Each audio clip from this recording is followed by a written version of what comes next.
मीठे बच्चे, बाप जो सुनाते हैं वह तुम्हारे दिल पर छप जाना चाहिए।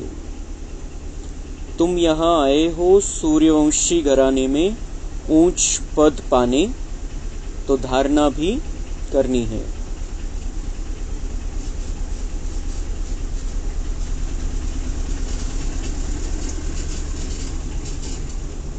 प्रश्न: सदा रिफ्रेश रहने का साधन क्या है? उत्तर: जैसे गर्मी में पंखे चलते हैं तो रिफ्रेश कर देते हैं, ऐसे सदा स्वदर्शन चक्र फिराते रहो तो रिफ्रेश रहेंगे। बच्चे पूछते हैं स्वदर्शन चक्रधारी बनने में कितना समय लगता है? बाबा कहते बच्चे 1 सेकंड। तुम बच्चों को स्वदर्शन चक्रधारी जरूर बनना है, क्योंकि इससे ही तुम चक्रवर्ती राजा बनेंगे। स्वदर्शन चक्र फिराने वाले सूर्यवंशी बनते हैं। ओम शांति। पंखे भी फिरते हैं, सबको रिफ्रेश करते हैं। तुम भी स्वदर्शन चक्रधारी बन बैठते हो तो बहुत रिफ्रेश होते हो। स्वदर्शन चक्रधारी का अर्थ भी कोई नहीं जानते, तो उनको समझाना चाहिए। नहीं समझेंगे तो चक्रवर्ती राजा नहीं बनेंगे। स्वदर्शन चक्रधारी को निश्चय होगा कि हम चक्रवर्ती राजा बनने के लिए स्वदर्शन चक्रधारी बने हैं। श्री कृष्ण को भी चक्र दिखाते हैं, लक्ष्मी नारायण कंबाइंड को भी देते हैं, अकेले को भी देते हैं। स्वदर्शन चक्र को भी समझना है, तब ही चक्रवर्ती राजा बनेंगे। बात तो सहज है। बच्चे पूछते हैं, बाबा स्वदर्शन चक्रधारी बनने में कितना समय लगेगा? बाबा कहते बच्चे 1 सेकंड। फिर तुम बनते हो विष्णुवंशी। देवताओं को विष्णुवंशी ही कहेंगे। विष्णुवंशी बनने के लिए पहले तो शिववंशी बनना पड़े, फिर बाबा बैठ सूर्यवंशी बनाते हैं। अक्षर तो बहुत सहज है। हम नए विश्व में सूर्यवंशी बनते हैं। हम नई दुनिया के मालिक चक्रवर्ती बनते हैं। स्वदर्शन चक्रधारी सो विष्णुवंशी बनने में 1 सेकंड लगता है। बनाने वाला है शिव बाबा। शिव बाबा विष्णुवंशी बनाते हैं, और कोई बना न सके। यह तो बच्चे जानते हैं। विष्णुवंशी होते हैं सतयुग में, यहाँ नहीं। यहाँ है विष्णुवंशी बनने का युग। तुम यहाँ आते ही हो विष्णुवंशी में आने के लिए, जिसको सूर्यवंशी कहते हो। ज्ञान सूर्यवंशी, अक्षर बहुत अच्छा है। विष्णु था सतयुग का मालिक, उसमें लक्ष्मी नारायण दोनों हैं। यहाँ बच्चे आए हैं लक्ष्मी नारायण अथवा विष्णुवंशी बनने के लिए। इसमें खुशी भी बहुत होती है। नई दुनिया, नए विश्व में, गोल्डन एज विश्व में विष्णुवंशी बनना है। इससे ऊंच पद और है नहीं। इसमें तो बहुत खुशी होनी चाहिए। प्रदर्शनी में तुम समझाते हो, तुम्हारी एम ऑब्जेक्ट ही यह है। बोलो, यह बहुत बड़ी यूनिवर्सिटी है। इसको कहा जाता है रूहानी स्पिरिचुअल यूनिवर्सिटी। एम ऑब्जेक्ट इस चित्र में है। बच्चों को यह बुद्धि में रखना चाहिए। कैसे लिखे जो बच्चों को समझाने में 1 सेकंड लगे। तुम ही समझा सकते हो। उनमें भी लिखा हुआ है, हम विष्णुवंशी देवी देवता थे जरूर, अर्थात देवी देवता कुल के थे, स्वर्ग के मालिक थे।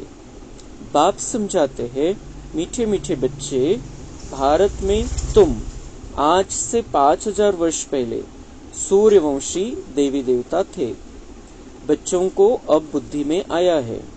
शिव बाबा बच्चों को कहते हैं, हे बच्चों, तुम सतयुग में सूर्यवंशी थे।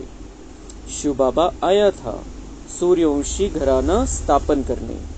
बरोबर भारत स्वर्ग था, यही पूज्य थे, पुजारी कोई भी नहीं थे। पूजा की कोई सामग्री नहीं थी। इन शास्त्रों में ही पूजा की रस्म रिवाज आदि लिखी हुई है, यह है सामग्री। तो बेहद का बाप शिव बाबा बैठ समझाते हैं, वह है ज्ञान का सागर, मनुष्य सृष्टि का बीज रूप। उनको वृक्षपति अथवा बृहस्पति भी कहते हैं। बृहस्पति की दशा ऊंच ते ऊंच होती है। वृक्षपति तुमको समझा रहे हैं, तुम पूज्य देवी देवता थे, फिर पुजारी बने हो। जो देवताएं निर्विकारी थे, फिर वह कहाँ गए?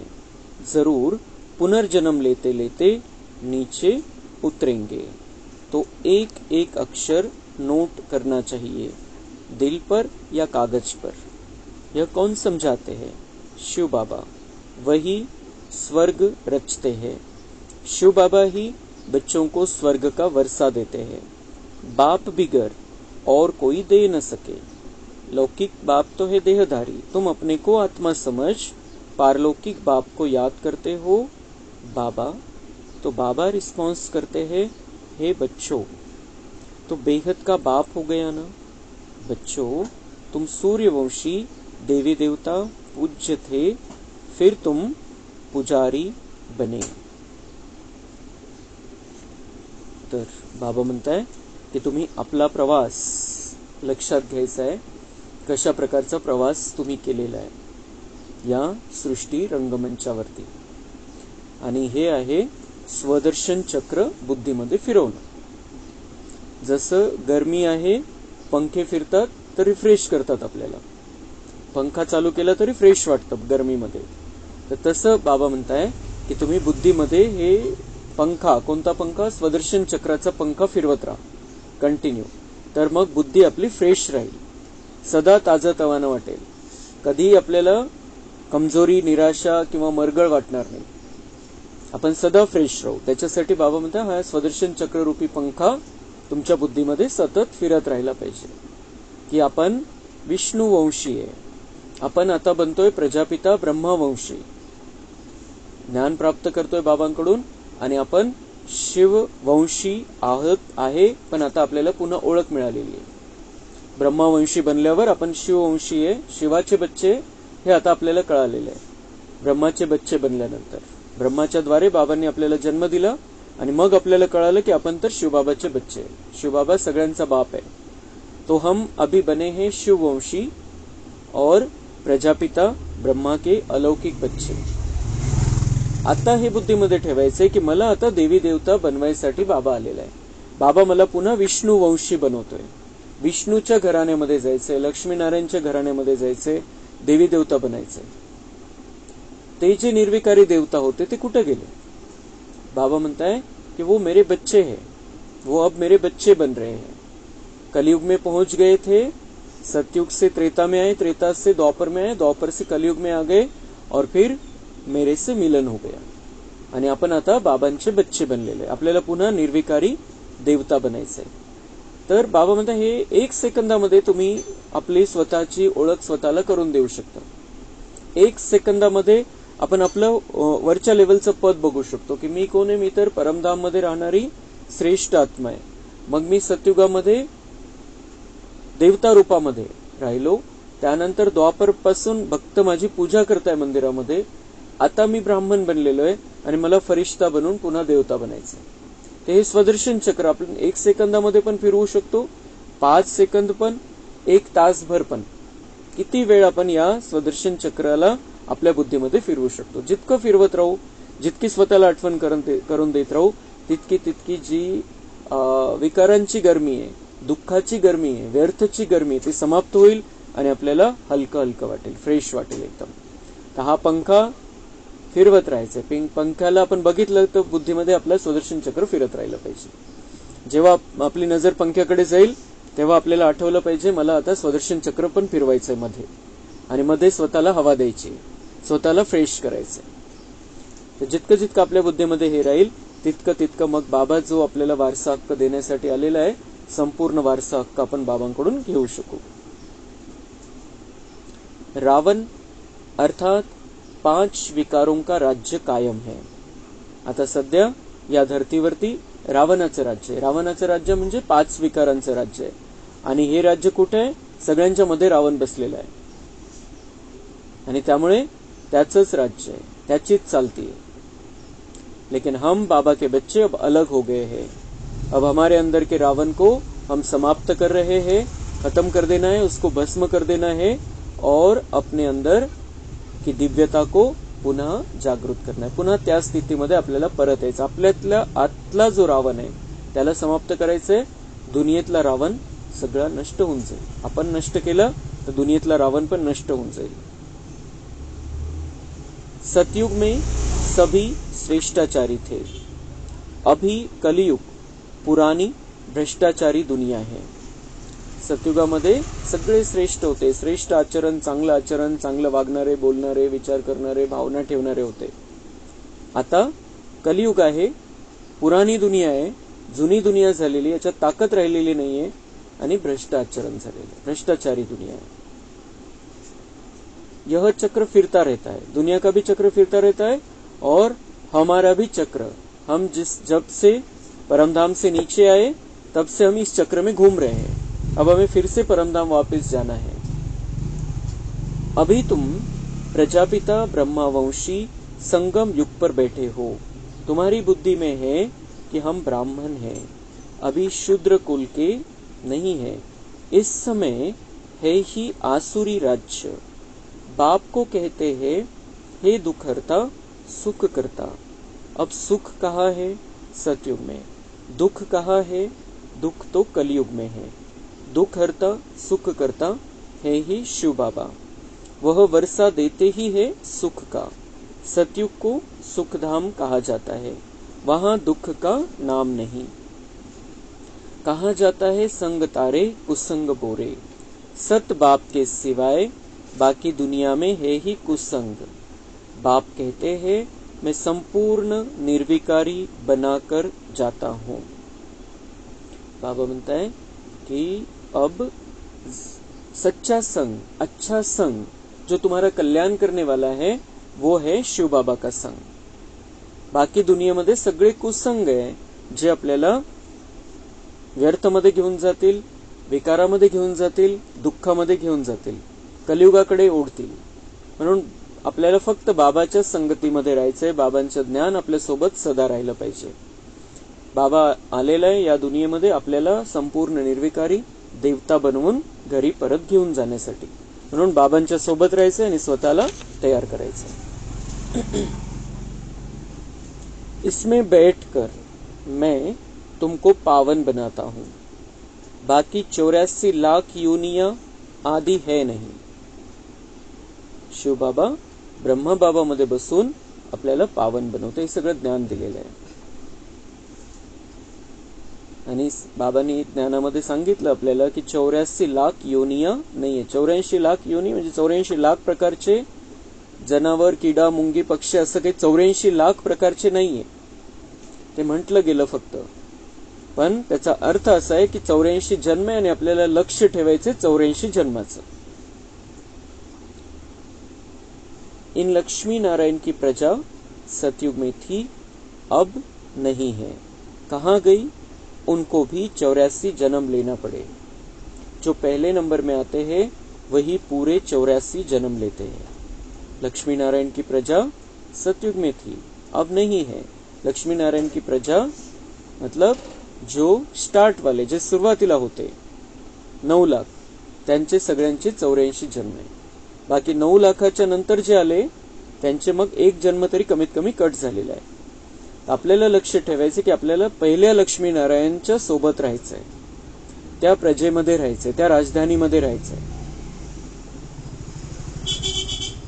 आपल्याला त्यासाठी पुरुषार्थ करावा लागेल पहिल्या 9 लाखामध्ये येण्यासाठी. जे पहिल्या 9 लाखामध्ये येतील त्यांचेच 84 जन्म आहे. बाप तुमको लायक बना रहे हैं. तुम कहते हो हम आए हैं इस पाठशाला या यूनिवर्सिटी में जहां हम नर से नारायण बनते हैं. हमारी एम ऑब्जेक्ट यह है, जो अच्छी रीति पुरुषार्थ करेंगे वही पास होंगे. तर बाबा म्हणताय ही जी पाठशाळा आहे ही परमेश्वराने उघडलेली पाठशाळा आहे. या विश्वविद्यालयामध्ये आपण आलेलो आहे. हे आध्यात्मिक विश्वविद्यालय आणि याच्यामध्ये बाबा आपल्याला सगळं ज्ञान देत आहे. तर हे सगळ्या ज्ञानाच्या गोष्टी बाबांनी सांगितलं की तुम्हारे दिल पर छप जानी चाहिए. आपल्या कोणी डायरीमध्ये लिहितं, डायरीमध्ये लिहायचं ते एक वेगळं असतं की कधी ना कधी आपण ते वाचू शकतो, बघू शकतो, वेळेवरती कामात येईल. पण जर त्याला बुद्धीमध्ये ठेवलं, सतत बुद्धीमध्ये छापून घेतलं, बाबा ज्या वेळेला सांगतोय आपल्याला त्यावेळेलाच पक्क करून घेतलं, तर ते कायम आपल्याला कधीही कामात येईल. कंटिन्यू ते आपल्याला चालवत राहील जे बाबांनी शिकवलेलं आहे.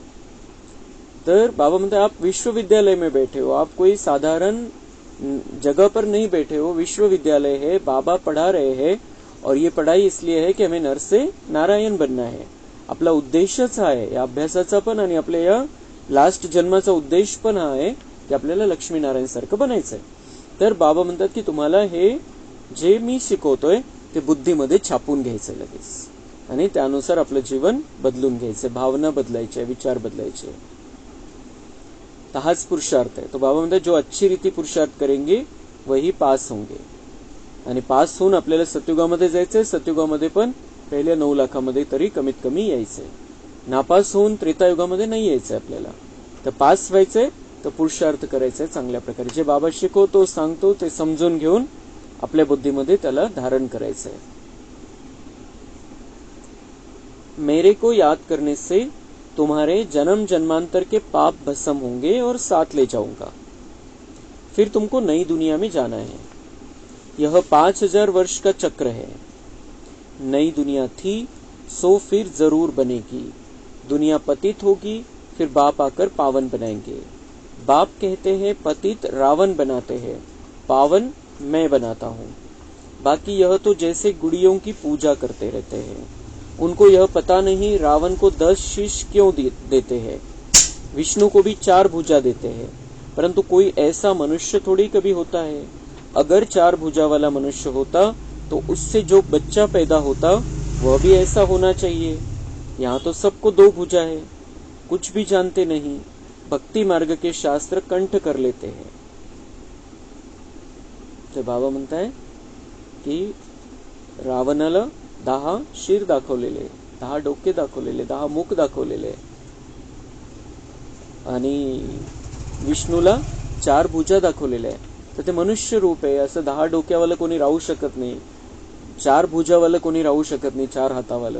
तर 4 हातावाला जर असेल कोणी तर त्याचं जे संतान होईल त्याच्यापासून त्याचे पण 4 हात असले पाहिजे. पण बाबा म्हणतात इथं तर मनुष्याला 2च हात आहे, 4 हात तर कोणालाच नाहीये. तर ते प्रतीक म्हणून दाखवलेले फक्त हे लक्षात घेण्यासाठी की हा पवित्र संसार होता आणि लक्ष्मी नारायणचा जोडा दोघांचे मिळून 2-2 हात असे 4 हात दाखवलेले. तो बाबा म्हणते ये भक्ति मार्ग में ये सारी बातें आई है.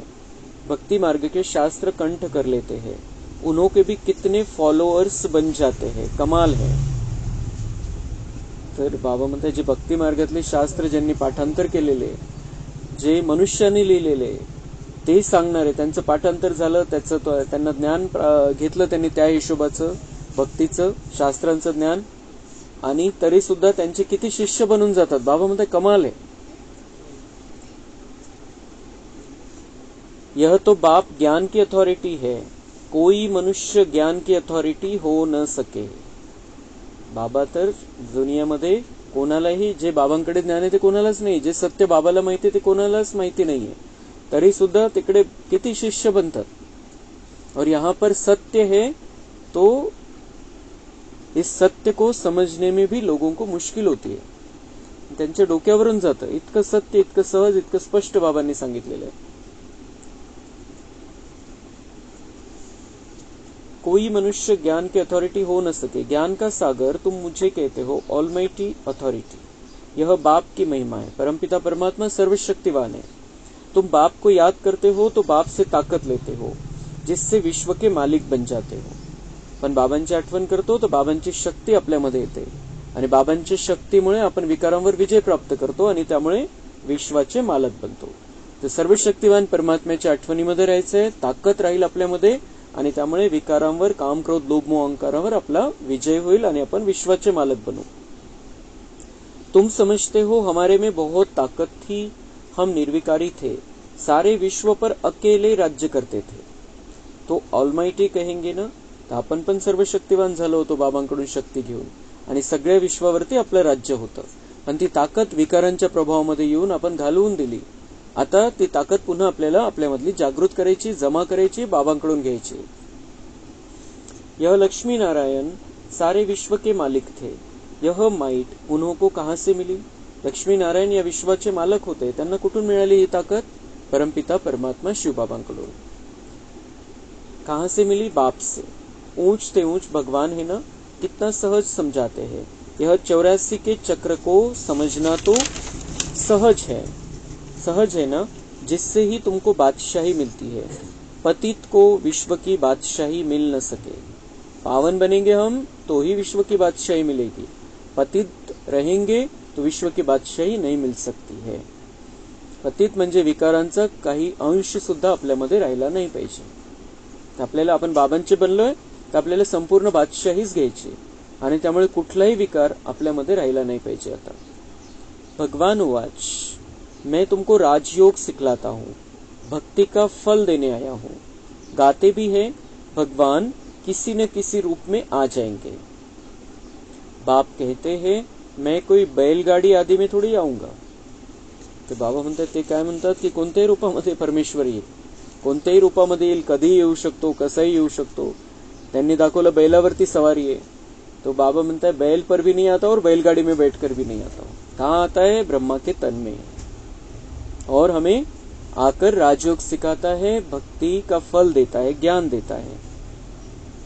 जो ऊंच ते ऊंच था, फिर 84 जन्म पूरे किए हैं, उनमें ही आता. ऊंच ते ऊंच श्रीकृष्ण 84 जन्म त्याचे पूर्ण होतात आणि मग त्या शेवटच्या जन्मामध्ये, शेवटच्या शरीरामध्ये बाबा त्या श्रीकृष्णाच्या अंतिम जन्माच्या शरीरामध्ये प्रवेश करतो. तो त्याचा रथ आहे, त्याच्यामध्ये बाबा येतो.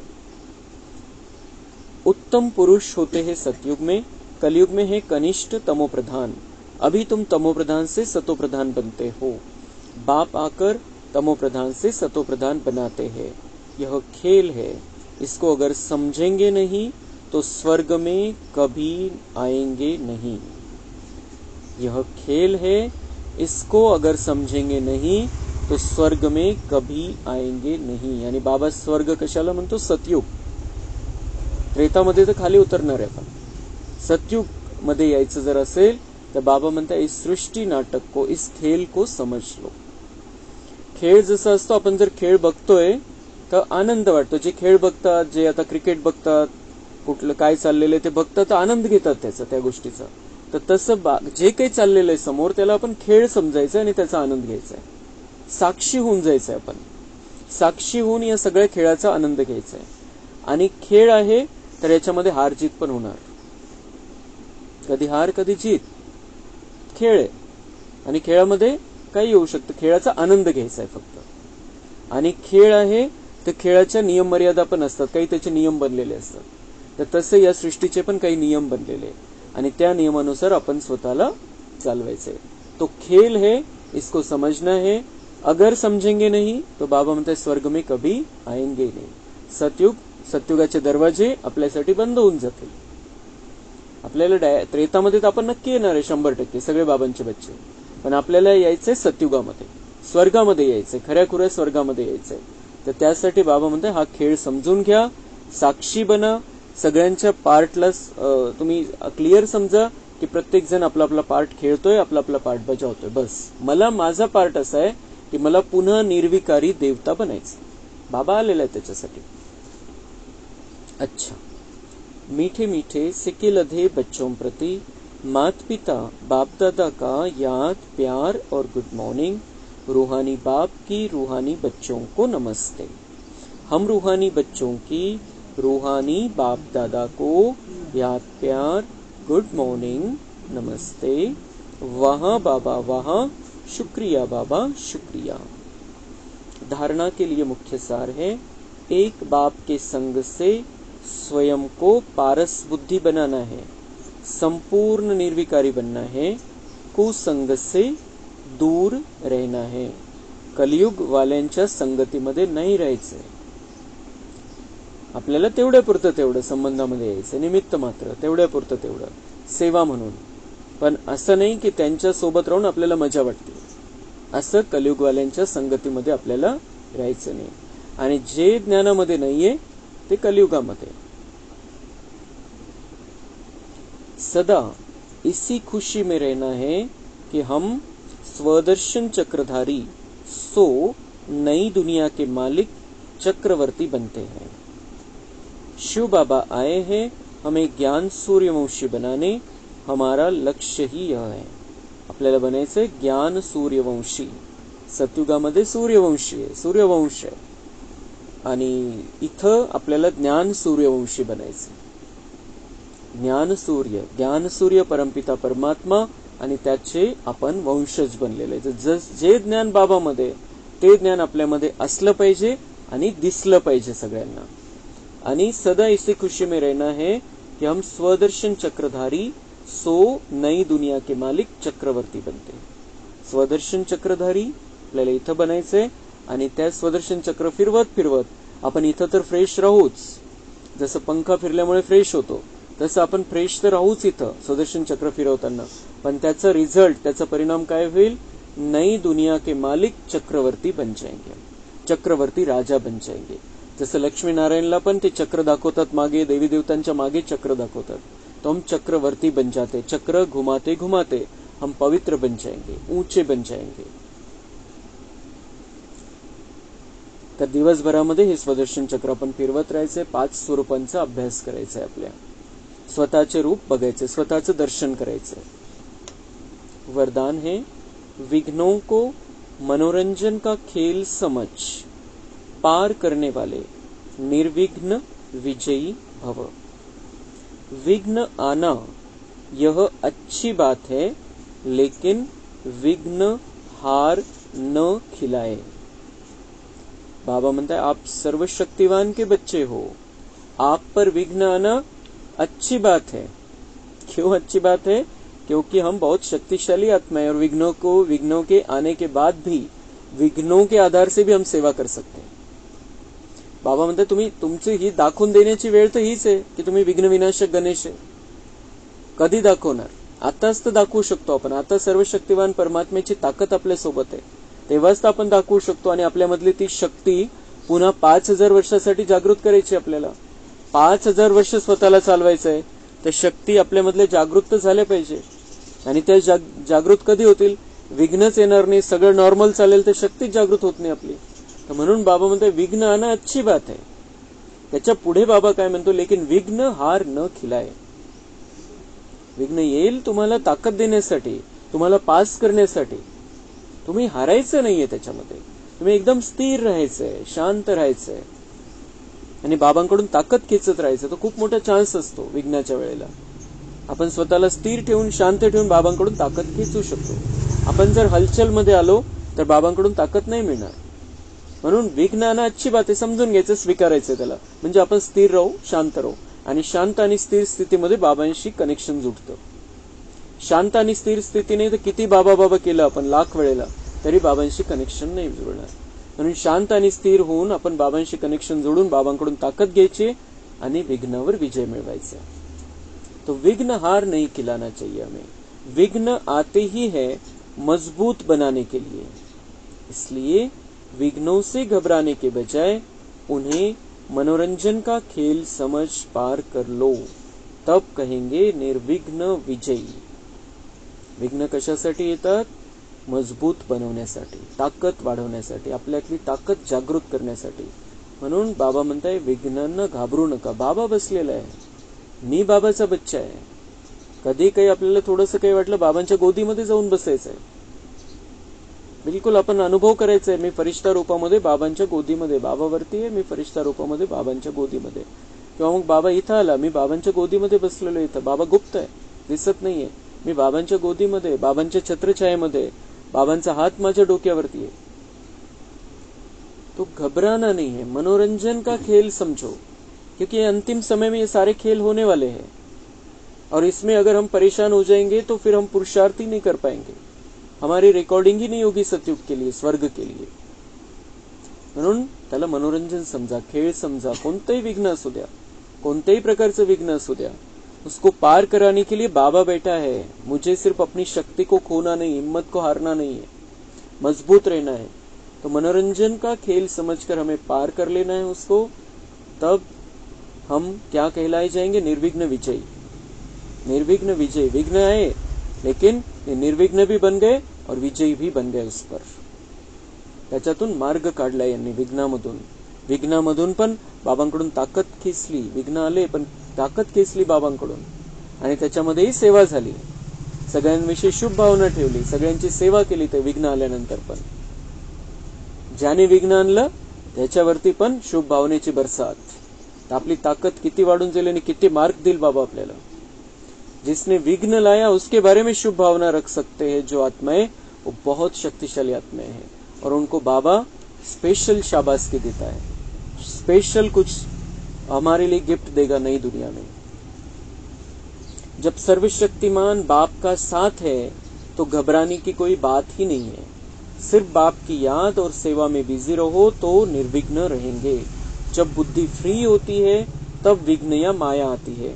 बिजी रहो तो माया व विघ्न किनारा कर लेंगे. बुद्धीला फ्री नका सोडू. आणि बाबांनी बुद्धीमध्ये काय स्वदर्शन चक्र फिरवत राहायला सांगितलेलं आहे. तो जितना हम बुद्धि को फ्री छोड़ते हैं तो माया आ जाती है.